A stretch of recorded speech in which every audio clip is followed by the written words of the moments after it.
राज्य इंद्रपुर की राजकुमारी देविका केवल नाम की राजकुमारी थी। न उसने कभी रथ देखा, न शीश महल। उसका जन्म एक अंधकारपूर्ण समय में हुआ था, जब राज्य में रोग फैले थे, भूख थी और दंगे हो रहे थे। राजा सुमेर सिंह ने अपनी बेटी को इन विपत्तियों से बचाने के लिए दूर एक मठ में भेज दिया था। देविका वहीं पली बड़ी, लेकिन उसके मन में एक प्रश्न बार बार उठता था। क्या राजा की बेटी केवल राज्य की रक्षा के लिए जन्मी होती है, या जनता के दुख को समझने के लिए भी? वर्षों बाद जब देविका 18 वर्ष की हुई, तो एक संदेश आया। राजा गंभीर रूप से बीमार हैं और अब तुम्हें राज्य संभालना होगा।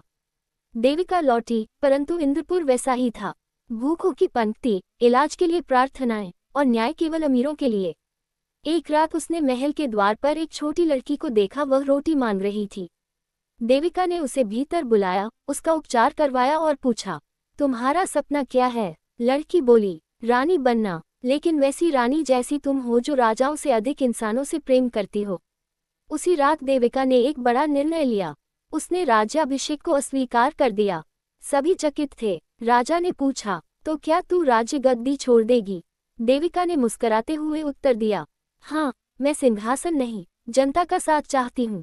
मैं रानी नहीं, एक रहनुमा बनना चाहती हूँ। उसने हर नगर में एक जनसभा भवन बनवाया, जहाँ आमजन अपनी बातें खुलकर कह सकते थे।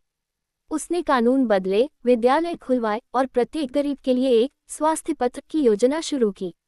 लेकिन ये परिवर्तन कुछ लोगों को नागवार गुजरा। पुराने मंत्री और राजद्रोही षड्यंत्र रचने लगे। एक दिन देविका पर प्राणघातक हमला हुआ। जनता उसे नहीं बचा सकी, किंतु उसकी मृत्यु के बाद उसके कक्ष से एक अंतिम चिट्ठी प्राप्त हुई। यदि मैं जीवित न रहूं, तो याद रखना, रानी बनकर मैं केवल एक सिंहासन को बचा पाती, लेकिन जनता के बीच रहकर मैंने एक संपूर्ण समाज बदल दिया। यदि एक लड़की किसी का सपना बन सके, तो मेरी मृत्यु भी मेरी सबसे बड़ी जीत है।